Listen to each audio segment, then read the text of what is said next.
Salut les gars, j'espère que vous avez la forme. Petite update de marché, comme d'habitude. Je vais être rapide aujourd'hui, je vais pas prendre trop de temps. Hier, voilà, petite cascade suite à beaucoup trop de gens qui étaient en longue sur le marché. On l'avait vu au niveau de l'open et du funding, on reviendra dessus juste après. Mais en tout cas, voilà, on est venu liquider. Ce matin, ça va un peu mieux. On est en train de repartir dans le vert tranquillement, c'est très léger. Donc là, on parle sur des time frames, vraiment sur du court terme. Donc voilà, on va regarder tout ça. On a le CPY qui tombe aujourd'hui, CPY à 14h30. Donc là, on va voir forecast à 2,9. Si c'est à 2,8, c'est positif, c'est cool. Euh, bon, j'aimerais bien que ça soit positif. Honnêtement, j'ai encore un doute pour le moment. De toute façon, si les chiffres sont mauvais aujourd'hui, on aura une prise de stop sur Bitcoin. C'est aussi simple que ça. Donc on patiente à court terme, mais un short squeeze, c'est toujours le scénario, hein. Vous connaissez, hein, ceux qui ont vu les vidéos depuis des semaines, vous connaissez mon scénario, je vais vous montrer ça juste après. Avant de commencer, comme d'habitude, les gars, on a notre application qui est totalement gratuite. Tous les liens sont dans la description. Vous avez deux liens. Le lien pour les coachings gratuits, donc vous pouvez prendre un appel avec moi ou un de mes associés pour qu'on puisse voir comment vous avez dilué vos assets, vos portefeuilles, vos actifs, si vous avez respecté un bon pricing sur vos entrées et que vous avez défini des targets de sortie. C'est indispensable dans votre portefeuille d'investissement, il ne faut pas faire ça à l'arrache.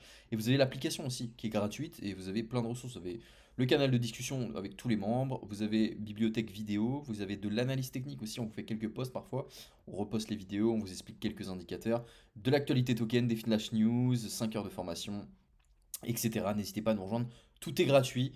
Pour les formations, ceux qui ne savent pas, vous avez juste à cliquer là, hop, view course sur les trois petits points, parce que je vois qu'il y en a beaucoup qui ne comprennent pas, view course, et là vous avez toute la formation, enfin les 5 heures de formation. Donc n'hésitez pas à nous rejoindre, tout est dans la description les gars. Au niveau des news des 24 dernières heures, on a encore le wallet de la famille de Donald Trump qui achète de l'Ether. Donc voilà, 1917 Ether, quasiment 5 millions de dollars.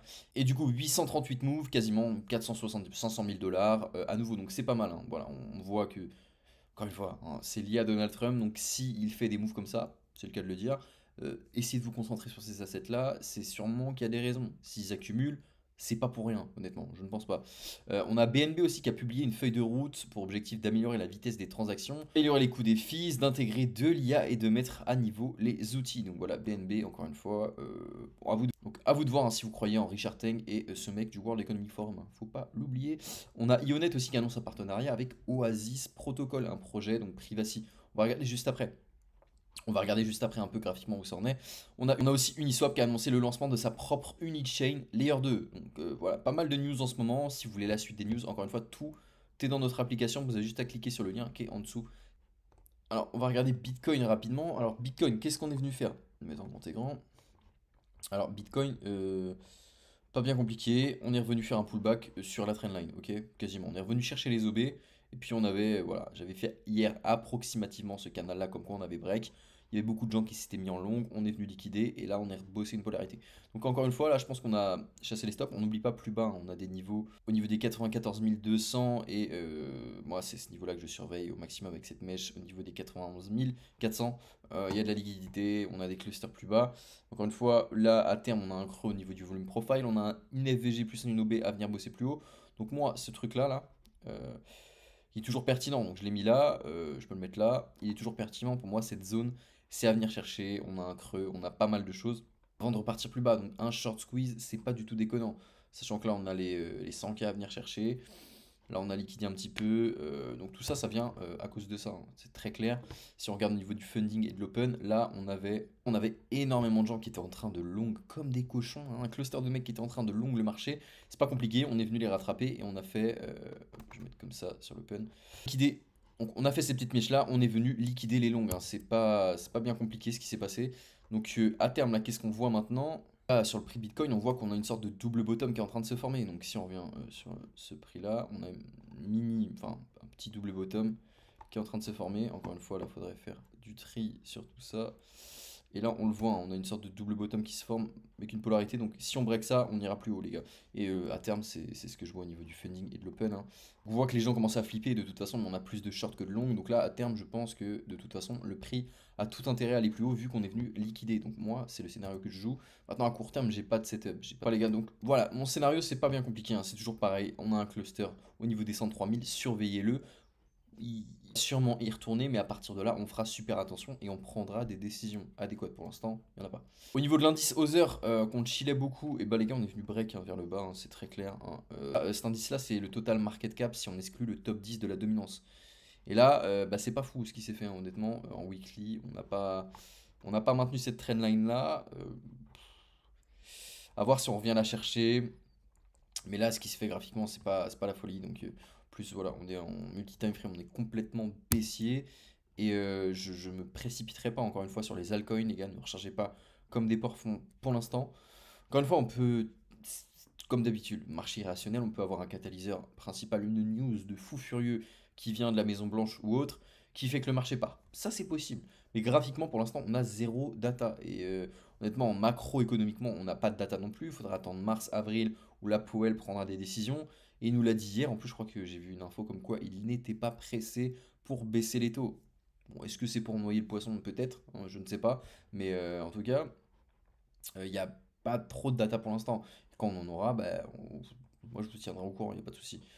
Au niveau de l'index de la alt season sur la Bitcoin dominance, vous voyez, hein, comme d'habitude. Voilà.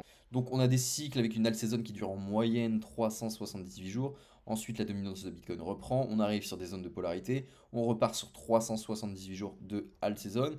Et là, moi, je pensais qu'on avait trouvé la borne qu'il fallait. Pour l'instant, on n'a rien. Maintenant, si on attend et qu'on regarde en clôture monthly, on a quand même une bougie qui n'est pas clôturée. Donc la bougie n'est pas clôturée. On peut encore venir clôturer en dessous.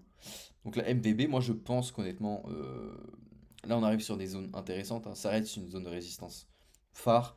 Je pense qu'en monthly, c'est là qu'on aura vraiment de la data pour voir ce que fait le prix. Et c'est ce que je regarde. Encore une fois, ce qu'on veut, c'est que la dominance de Bitcoin diminue pour avoir une alt saison. C'est toujours ça qui s'est passé. Donc, on va regarder rapidement. Je vous ai parlé de micro-stratégie, du fonds vautour et tout. On va pas revenir dessus. On va rapidement regarder Ether. En monthly, c'est dégueulasse Ether. On a une mèche, une bougie de fou furieux. Euh, alors, Ether, daily. Daily, pareil, hein, les gars. Moi, de toute façon, mon scénario, c'est le middle de la mèche qu'on avait, hein, je pense. Le middle de la mèche, même si on est venu tout combler, je pense qu'à terme, on peut complètement aller chercher. Je suis pas sur le bon contrat, je crois. Ah oui, c'est ce contrat-là.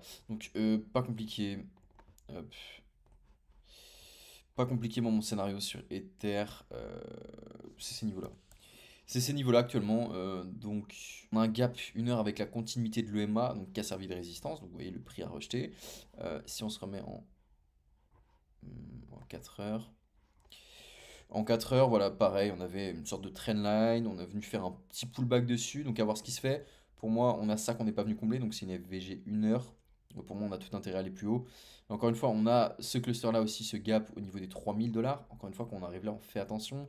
On a toujours l'EMA 200 période expo qui va suivre sa trajectoire. Et comme je vous avais dit, on a cette grande trendline là. Hop. Vous voyez, hein, théorie de dos, elle est très claire. Un point de contact, 2, 3, 4, 5. Pourquoi on n'aurait pas un sixième point de contact? Aller dans ces niveaux-là, au niveau des 3000 $, pour ensuite revenir chercher l'OB plus l'OTE qu'on avait laissé ici entre, bah, au middle de la mèche. Moi, c'est toujours le scénario que j'ai sur Ether, encore une fois. On va voir ce que fait le prix à ces niveaux-là. Si on voit qu'on a une inversion de tendance, ça sera positif. Maintenant, encore une fois, je peux revoir mon scénario, les gars. C'est pas fixe, hein. Là, j'ai ces niveaux-là actuellement que je regarde. Je ne prends pas de décision. Si je vois qu'on clôture et qu'on change de tendance et qu'on passe en tendance haussière, bah là, je reprendrai des setups et celui-là, on le passera à la trappe. Il faut toujours s'adapter à ce que fait le marché, encore une fois. Moi, là, j'ai des ordres limites ici. Ils peuvent très bien ne jamais être déclenchés, hein. Et je m'en fiche. Ça, c'est possible que ça se fasse comme ça aussi. Donc, on s'adapte au marché, hein. C'est pas autrement, hein. C'est à nous de nous adapter au marché. On va regarder Oasis, du coup. Oasis, que je voulais vous montrer. Rose. Hop, donc Oasis Rose. Où ça en est? Bah, c'est bas. C'est bas, les gars. Stratégie de tendance, bah, multi-time frame, je vous le fais. Bon, j'ai pas besoin de vous faire un dessin, on est en vente, hein. Donc le projet, il est vraiment bas, hein. Quand on voit Rose, là, c'est pas la folie, quoi. Ça se casse bien la gueule. J'ai pas. Voilà, on voit qu'il n'y a pas trop de demande sur le projet, hein, quoi qu'on dise. Maintenant, à court terme, est-ce qu'on a des choses? On a un gap à combler au 0,05. On laisse tellement de choses derrière nous. Donc je sais pas. Faut qu'il y ait un regain sur le marché actuellement sur Rose. Parce que là, je vois rien du tout. Si on se met sur du weekly. Si on se met sur du weekly. Ouais, on est vraiment trop bas, hein. On est vraiment trop bas. On est venu chasser ce qu'on avait à chasser. On est sur des zones optimales d'achat, hein, je pense, honnêtement, sur Rose. Attends, est-ce que ce projet-là va bien fonctionner, sachant Sachant que le narratif c'est la privée ici. Je sais pas, c'est pas un narratif qu'elle vend actuellement. Rose quand même, je ferais vachement gaffe à ce qu'il nous fait. Je vais vous parler de Track aussi, Track qui... On en parle beaucoup moins, mais ça reste un bon projet malgré tout. Pareil, en même configuration. Pareil, en même configuration sur tous les altcoins, hein, quoi qu'on me dise. Donc en weekly, on est entre deux bornes. On a une théorie de dos, hein, quoi qu'on me dise, avec des hauts de plus en plus bas. Et là, la track, je sais que c'est un bon projet, franchement c'est un bon projet, mais là on a un OB plus une FVG qui est valide, donc moi, les 0,35 pour moi c'est obligatoire, hein. Ça c'est valide, ici c'est valide. Donc des ordres limites ici au 0,35, 34, c'est pas déconnant si vous voulez vous exposer à track, je pense, à terme. Voilà, je voulais vous montrer ce projet-là. Track, est-ce que le site... CoinMarketCap, on va aller sur track direct, je vais vous montrer...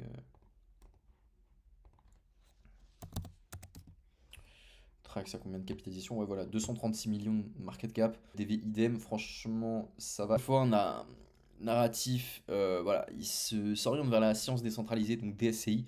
C'est toujours très risqué. Encore une fois, moi, je regarde ce projet en perso. Vraiment pas un conseil en investissement, les gars. C'est très risqué de s'exposer à ce projet-là. Donc, prenez vraiment les pincettes.